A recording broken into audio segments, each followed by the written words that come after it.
Hello മക്കളെ, 2025 public examination എഴുതാൻ പോവുകയാണ് അക്കൗണ്ടൻസിയുടെ. അതുകൊണ്ട് തീർച്ചയായും 2024 ക്വസ്റ്റ്യൻ പേപ്പർ നമ്മളൊന്ന് ഒബ്സർവ് ചെയ്യണം. അതായത് നിങ്ങൾ കണ്ടിട്ടുണ്ടാവാം, ഒരുപക്ഷെ 2024 ക്വസ്റ്റ്യൻ പേപ്പർ കണ്ടിട്ടുണ്ടാവാം, അതിന് ക്വസ്റ്റ്യൻസ് കണ്ടിട്ടുണ്ടാവാം, ആൻസർ കണ്ടിട്ടുണ്ടാവാം. പക്ഷേ നിങ്ങൾ അതിനെ ഒബ്സർവ് ചെയ്തിട്ടുണ്ടാവില്ല, എന്ത് മാറ്റമാണ് അതിലുള്ളത്. ഞാൻ പഠിച്ചു വെച്ചു, നാളെ അല്ലെങ്കിൽ മറ്റന്നാൾ എക്സാമിനേഷൻ എഴുതാൻ പോവുകയാണ്. അപ്പോൾ ഒരു പബ്ലിക് എക്സാമിന് ക്വസ്റ്റ്യൻ പേപ്പറിലെ ക്വസ്റ്റ്യൻ പാറ്റേൺ, അതിലെ ചോദ്യത്തിന്റെ രീതി, അതായത് നമ്പറുകൾ വന്നത്, അതിന്റെ ഹെഡിങ്സ് വന്നത്, എന്തെങ്കിലും മാറ്റമുണ്ടോ, അല്ലെങ്കിൽ ഏത് രീതിയിൽ എനിക്ക് പ്രസന്റ് ചെയ്യാൻ സാധിക്കുക എന്നുള്ള കൃത്യമായ ഒരു ഒബ്സർവേഷൻ നല്ലതാണ്. അതുകൊണ്ട് ഈ ഒരു വീഡിയോക്കകത്ത് നമ്മൾ ഈ ക്വസ്റ്റ്യൻ പേപ്പർ മൊത്തം അനലൈസ് ചെയ്യാൻ പോവുകയാണ്. ആ മാറ്റം സാറ് പറയാം, ആ ട്വിസ്റ്റ് സാറ് പറഞ്ഞുതരാം. ഇവിടെ കഴിഞ്ഞ വർഷത്തെ ക്വസ്റ്റ്യൻ പേപ്പർ 2024 ക്വസ്റ്റ്യൻ പേപ്പർ എഴുതുമ്പോൾ കുട്ടികൾ ഏറ്റവും കൂടുതൽ ടെൻഷൻ അടിച്ചത് വൺ വേർഡിന്റെ ഭാഗത്ത് തന്നെയായിരുന്നു. ബാക്കിയെല്ലാം കുട്ടികൾ ഒരു മോഡറേറ്റ് ചെയ്തിട്ടുണ്ട്. വൺ വേർഡിന്റെ ഭാഗത്ത് ചില കൺഫ്യൂഷൻ ഒക്കെ വന്നു. നിങ്ങൾ ഇത്ര നേരം പ്രിപ്പയർ ചെയ്തു, ആ പ്രിപ്പയർ ചെയ്ത് നിങ്ങൾക്ക് ഇതിലെ വൺ വേർഡിന്റെ ആൻസേഴ്സ് ടൈപ്പ് അല്ലെങ്കിൽ കമന്റിൽ തരാൻ പറ്റുന്നുണ്ടോ നോക്കുക. ക്വസ്റ്റ്യൻ നമ്പർ എഴുതിയിട്ട് നിങ്ങൾ അതിന്റെ ആൻസേഴ്സ്, MCQയുടെ ആൻസേഴ്സ് നിങ്ങൾ തരികയാണെങ്കിൽ അത്രയും ഭംഗി ഉണ്ടാവും. അതുകൊണ്ട് ഇതിന്റെ ആൻസേഴ്സ് കൃത്യമായി നിങ്ങൾക്ക് കിട്ടുന്നുണ്ടോ എന്ന് നോക്കണം. കാരണം അടുത്ത ദിവസം നമുക്ക് പരീക്ഷയാണ്. കൃത്യമായിട്ട് അതിന്റെ ആൻസർ കിട്ടുന്നുണ്ടോ നോക്കുക. ചില MCQസിൽ കൺഫ്യൂഷൻ ഉണ്ടായിരുന്നു. ഡോക്യുമെന്ററി എവിഡൻസ് പറഞ്ഞാൽ സോഴ്സ് ഡോക്യുമെന്റ് ആണ്, വൗച്ചേഴ്സ്, അതൊക്കെ സിമ്പിൾ കാര്യങ്ങളാണ്. Dash concept is called produce, ശ്രദ്ധിക്കണം. Then bank reconciliation statement is prepared by dash of the bank and wrong balancing account which type of error. Dash reserve is retention for net profit not mean for the special purpose and expenses incurred to maintain the fixed asset, revenue expenditure, capital expenditure ഭാഗത്ത് ചോദ്യം. Closing സ്റ്റോക്കിനെ കുറിച്ച് ചോദിച്ചു. Trial ബാലൻസിന്റെ ഉള്ളിൽ വരികയാണെങ്കിൽ, trial ബാലൻസിന്റെ അകത്ത് closing stock വരികയാണെങ്കിൽ എവിടെയാണ് record ചെയ്യേണ്ടത്? ഇത്തരത്തിൽ കഴിഞ്ഞ വർഷം കുട്ടികളെ ഒരു MCQ ടൈപ്പ് അവരെ കൺഫ്യൂസ് ചെയ്യിച്ചിരുന്നു. തീർച്ചയായും ഇതിന്റെ ആൻസേഴ്സ് നിങ്ങൾ കമന്റ് ബോക്സിൽ തരണം. ആൻസേഴ്സ് നിങ്ങൾ കണ്ടുപിടിക്കണം. Then fill the table. ഈ രീതിയിൽ സ്ഥിരമായിട്ട് ചോദ്യം വരുന്നതാണ്. ഇൻക്രീസ്, ഡിക്രീസ്, അല്ലെ? ഇൻക്രീസ് ആവുന്ന സമയത്ത് ഡെബിറ്റ് ആവുന്നു എന്നുള്ള ചോദ്യം, അതായത് എന്ത് ഇൻക്രീസ് ആവുമ്പോൾ ഡെബിറ്റ് ആവുന്നു എന്നുള്ളതാണ്, അല്ലെങ്കിൽ ഡിക്രീസ് ആകുമ്പോഴാണ് ഡെബിറ്റ് ആവുന്നുള്ള ചോദ്യം വന്നിരുന്നു. തീർച്ചയായും ഇത് നമ്മുടെ modern rules of debit and credit വരുന്ന ക്വസ്റ്റ്യൻ ആണ്. ക്യാപിറ്റൽ ഇൻക്രീസ് ആ സമയത്ത് നമുക്കറിയാം ക്യാപിറ്റൽ ഇൻക്രീസ് ആകുമ്പോൾ എന്താണ് വരേണ്ടത്, ഡിക്രീസ് ആ സമയത്ത് എന്താണ് വരേണ്ടത്. അപ്പം ഡെബിറ്റ് ആകുമ്പോൾ ക്രെഡിറ്റ് ആ സമയത്ത് മീൻസ് ഇങ്ങനെ വരുന്നു. ആ രീതിയിലുള്ള ചോദ്യങ്ങൾ ഒരു പാറ്റേൺ പോലെ ചോദിക്കുന്നത് നിർബന്ധമാണ് ക്വസ്റ്റിൻ്റെ അകത്ത്. ഇനി കുട്ടികളെ നമുക്കറിയാം GST അതുവരെ നമുക്ക് ചോദിച്ചിരുന്നത് അതിന്റെ ഒബ്ജക്റ്റീവ്സും കാര്യങ്ങളൊക്കെ ആയിരുന്നു. ഇവിടെ CGSTയും SGSTയും അടക്കമുള്ള 9% കൊടുക്കാൻ വേണ്ടി ഒരു ജേണൽ എൻട്രി തന്നെയായിരുന്നു 2024 ചോദ്യത്തിൽ വന്നിരുന്നത്. പർച്ചേസ്ഡ് മിഷണറി ആണ്, ഫ്രം കുമാറാണ്, 9 each ആണ്. അതുകൊണ്ട് purchase account input CGST, input SGSTയും വരുന്നത്. ആ ചോദ്യമാണ് ചോദിച്ചിരുന്നത്. Right in 2 objectives of preparing trial balance. സാധാരണ 3 ഒബ്ജക്റ്റീവാണ് ട്രയൽ ബാലൻസ് പഠിക്കാറ്. അതിൽ 2 ഒബ്ജക്റ്റീവ് ചോദിച്ചുള്ളൂ. അത് എക്സാമിനേഷന്റെ സ്ഥിരം പാറ്റേൺ തന്നെയാണ് ക്വസ്റ്റ്യൻ. MCQ ആയിട്ടും അതുപോലെ തന്നെ നോട്ട് ആൻഡ് ഒബ്ജക്റ്റീവ് ആയിട്ടും അതുപോലെ തന്നെ ഡയറക്റ്റ് ഒബ്ജക്റ്റീവ് ആയിട്ടും സ്ഥിരമായിട്ട് ചോദിക്കുന്ന ഒരു ക്വസ്റ്റ്യൻ തന്നെയായിരുന്നു. Calculate depreciation from the following information. Depreciation calculate ചെയ്യാൻ നമുക്കറിയാം കോസ്റ്റ് തന്നിട്ടുണ്ട്, ഇൻസ്റ്റലേഷൻ ചാർജ് തന്നിട്ടുണ്ട്, ട്രാൻസ്പോർട്ട് കോസ്റ്റ് തന്നിട്ടുണ്ട്, സ്ക്രാപ്പ് വാല്യൂ, എസ്റ്റിമേറ്റഡ് ലൈഫ്. ഇവിടെ ഒരു പ്രശ്നം എന്ന് പറയുന്നത് കോസ്റ്റ് ഓഫ് ദ മെഷീൻ എന്ന് പറയുന്നത് ഈ പറഞ്ഞിരിക്കുന്ന 3 ഐറ്റവും കോസ്റ്റ് ഓഫ് ദ മെഷീൻ ആണ്. ആ രീതിയിലുള്ള ചോദ്യം സിമ്പിൾ ആണ്, ക്വസ്റ്റ്യൻ സിമ്പിൾ ആണ്. ആ രീതിയിൽ ചോദ്യം വന്നു. റൈറ്റ് ഇനി 2 differences between capital expenditure, revenue expense. തിയറിയിൽ കുട്ടികളോട് പഠിക്കാൻ പറയുന്ന കുറേ ഡിഫറൻസുകളുണ്ട്. ആ ഡിഫറൻസിൽ പെട്ട ഒരാൾ തന്നെയാണ്. അതുകൊണ്ട് അതിൽ കൺഫ്യൂഷൻ ഒന്നുമില്ല.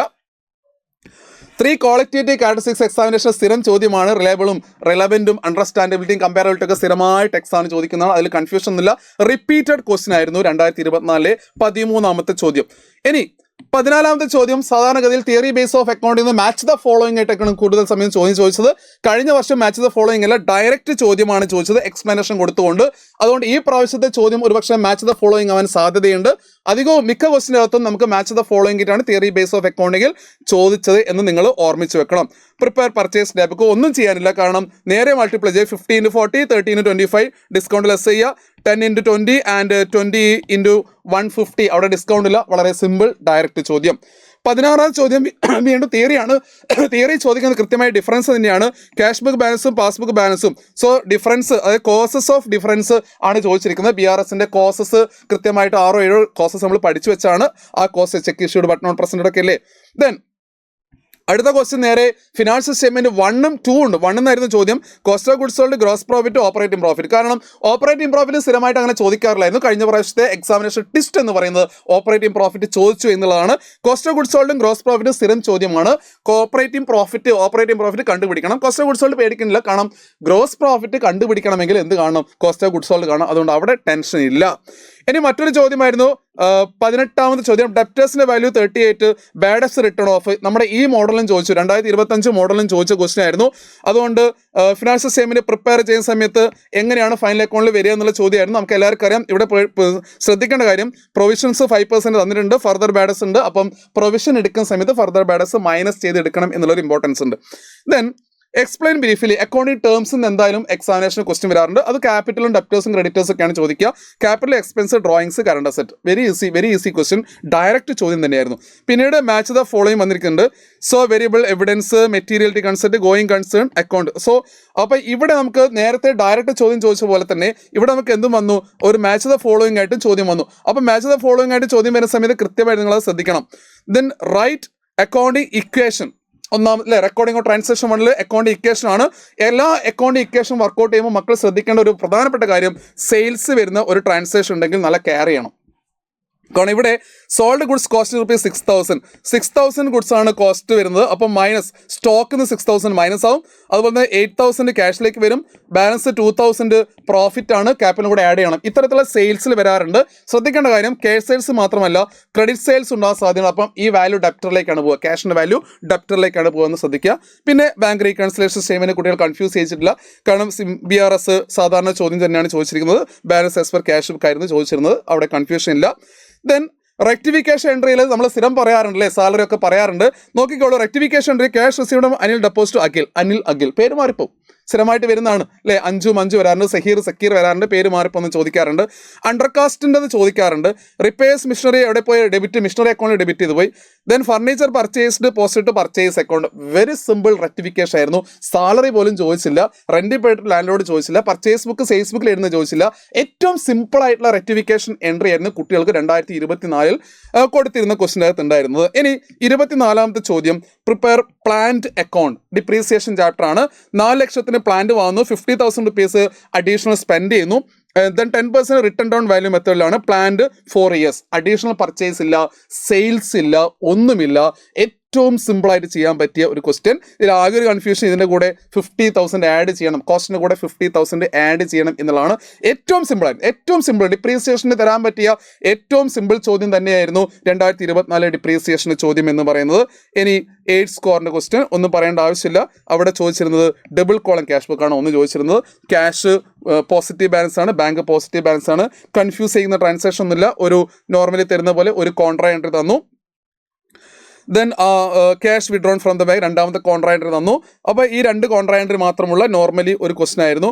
പിന്നീട് ഫിനാൻഷ്യൽ സ്റ്റേറ്റ്മെന്റിലേക്ക് വരുന്ന സമയത്ത് ഓർ ക്വസ്റ്റൻ ആണല്ലോ, നമുക്ക് ട്രയൽ ബാലൻസിൻ്റെ അകത്ത് കൺഫ്യൂസ് ചെയ്യുന്ന ആരുമില്ലായിരുന്നു. ട്രയൽ ബാലൻസിൻ്റെ അകത്ത് ഒരു സിമ്പിൾ ക്വസ്റ്റൻ തന്നെയായിരുന്നു. കാരണം ഫർണിച്ചർ ആയാലും ക്രെഡിറ്റേഴ്സ് ആയാലും ക്യാപിറ്റൽ ആയാലും അഡ്വർടൈസ്മെന്റ് ആയാലും ബാഡപ്റ്റ് ആയാലും ഡെപ്റ്റേഴ്സ് മിഷണറി ഇത്തരത്തിലുള്ള നമുക്ക് പരിചയമുള്ള ആൾക്കാർ തന്നെയായിരുന്നു. ട്രയൽ ബാലൻസ് കൺഫ്യൂസ് ചെയ്യിക്കുന്ന ആരും വന്നില്ല. പക്ഷേ നമ്മൾ ആർക്കും പ്രതീക്ഷിക്കാത്ത ഒരാൾ വന്നിരുന്നു, അതായത് ഇൻട്രസ്റ്റ് ഓൺ ക്യാപിറ്റൽ കഴിഞ്ഞ വർഷം വന്നിരുന്നു. കാരണം കുട്ടികൾ നല്ലപോലെ പ്രിപ്പയർ ചെയ്ത ആൾ ഇൻട്രസ്റ്റ് ഓൺ ക്യാപിറ്റൽ ഒക്കെ നോക്കി വെച്ചിട്ടുണ്ട്. പക്ഷേ ഇൻട്രസ്റ്റ് ഓൺ ക്യാപിറ്റൽ നോക്കാതെ പോയ ആൾക്കാരൊക്കെ ഉണ്ടാവും. പക്ഷേ ഇൻട്രസ്റ്റ് ഓൺ ക്യാപിറ്റൽ ലളിതമായ സിമ്പിളായ ഒരു അഡ്ജസ്റ്റ്മെന്റ് ആണ് അല്ലേ. Interest on capital Providence debit ചെയ്യുന്നു, കൂടാതെ balance sheet assets balance sheet നമ്മൾ ക്യാപിറ്റലും കൂടെ ആഡ് ചെയ്യുന്നു എന്ന് നമ്മൾ പഠിച്ചു വെച്ചത് തന്നെയാണ്. അപ്പം ഏത് വേണമെങ്കിൽ നിങ്ങൾക്ക് ചൂസ് ചെയ്യാം. പല കുട്ടികളും ഇൻട്രസ്റ്റ് ഓൺ ക്യാപിറ്റൽ കണ്ടിട്ട് അത് ഡബിൾ കോളം ക്യാഷ് ബുക്ക് ചെയ്ത കുട്ടികളൊക്കെ എനിക്ക് പരിചയമുണ്ട്. അതുകൊണ്ട് ഏത് വേണമെങ്കിൽ ചൂസ് ചെയ്യാം. ഓർ ക്വസ്റ്റ്യൻ ആയതുകൊണ്ട് നമുക്ക് അവിടെ കൺഫ്യൂഷൻ ഒന്നുമില്ല. അതുകൊണ്ട് ഇത്തരത്തിലുള്ള ഒരു ചോദ്യമായിരുന്നു നമുക്ക് 2024 ഉണ്ടായിരുന്നത്. അതിന് ഒരു പ്രധാനപ്പെട്ട ഒരു പ്രശ്നം എന്ന് പറയുന്നത് ഒരു 4-5 മാർക്കിൻ്റെ 5 മാർക്കിൻ്റെ ഒരു കൺഫ്യൂസിങ് ഫാക്ടർ ക്വസ്റ്റ്യനകത്ത് ഉണ്ടായിരിക്കും എന്നാണ് നമുക്ക് തോന്നുന്നത്. അതുകൊണ്ട് 2025 ക്വസ്റ്റ്യൻ പേപ്പർ എഴുതാൻ പോകുന്ന നിങ്ങളും കൃത്യമായിട്ട് അതൊന്ന് പ്രതീക്ഷിക്കണം. സോ അടിപൊളിയായിരിക്കാം. നിങ്ങളെ ക്വസ്റ്റ്യൻസിനും എല്ലാ ആൻസേഴ്സിനും വേണ്ടി നമ്മളെ ലൈവുകളും കാര്യങ്ങളും വരുന്നുണ്ട്. എല്ലാം നമ്മൾ ഡിസ്കസ് ചെയ്യും. സ്റ്റാൻഡേർഡ്, അതായത് കുറച്ചുകൂടി ടഫായിട്ടുള്ള ക്വസ്റ്റ്യൻസ് ഡിസ്കസ് ചെയ്യാൻ തന്നെയാണ് ഞങ്ങളുടെ പരിപാടി. So all the best.